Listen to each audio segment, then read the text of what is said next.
Hey, it's Robin Sharma, author of the 5am Club and the Everyday Hero Manifesto. So some good news, I submitted the revised manuscript of my new book, which will be coming out in April. I submitted it to my publisher last Tuesday, so now I am on a little bit of a summer break. And I wanted to share an insight that I really believe will be enormously valuable to you. And that is the number one fear to cure. And I'm going to get right to it. The number one fear I think we all should be working on healing and dissolving is the fear of death. I believe that the fear of failure and the fear of being ridiculed and the fear of not being good enough, the fear of being busy versus doing real work, and the fear of not fitting in and the fear of success, all those fears fundamentally come down to a fear of death. I almost call it an ambient fear. As human beings, as we go through life, we have this background noise of the fear of death, because no matter where you live, what you do, what your past looks like, what your present currently is, we will all end up at the same place, which is, sorry to say it, but it's true, it's death.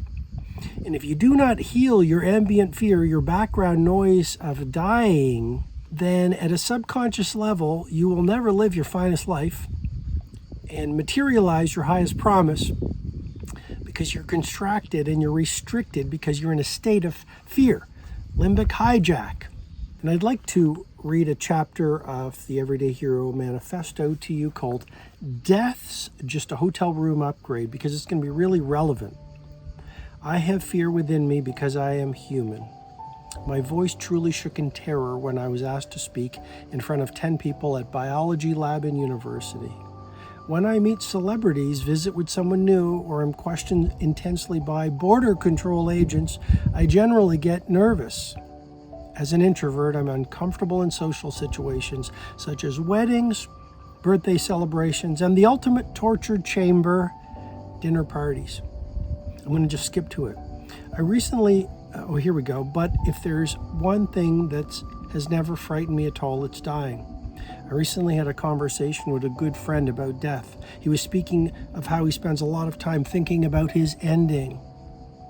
Seems he worries over how it will happen, what the experience will look like, and whether harps will be playing loud classical music on the other side. For me, I'm actually looking forward to dying. If you don't mind me saying, I must be clear, I love life intensely, immensely, and I'm having quite a ride. I live for my family. I adore my craft and the privilege to serve. I feel blessed to have such wonderful pals who make me think and laugh at times and eat too much cacio e pepe. I totally get that life's a fleeting voyage and that it all ends too soon, and that even with its inevitable tragedies, each day on earth is a very precious and perfect gift. Yet I'm not concerned about leaving, because I sincerely believe that after our bodies degrade to dust, all that we truly are continues. Our highest, wisest, strongest, undefeatable, noblest, eternal, and all-loving selves, our souls, return to the source from which they came and advance towards infinity. And I don't think this place that they go back to, or more precisely, become fully immersed in, is a bad place that we should be frightened of entering, with hot fires and nasty rulers of the underworld waving their pitchforks at angels and swearing at saints. No, not at all. I believe that after we die, we simply go back to the light, a state of being that's complete creativity, total truth, epic bliss, limitless love, and a place with really, really great coffee. Okay, maybe I'm going too far on the coffee part, yet please allow me to offer up this philosophical rant in another way. It's almost like as we do our earth walk, we're staying at a 3 or maybe 4-star hotel. Then when we die, nothing tragic happens really. We actually get upgraded to a 5-star property. The previous place looked good, but the new place will blow your mind.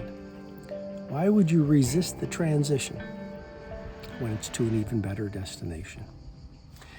So that's from the Everyday Hero Manifesto, which is a book about productivity, elite performance, leadership, spirituality, and what life as I understand it, is all about. The point is, through prayer, meditation, journaling, conversations with elders and mentors, I really invite you to start moving through your fear, and I'll move through my fear. It's less than ever before, of dying. And I really do believe that when we die, we go to a better place. So why would you resist it? Why wouldn't you befriend it?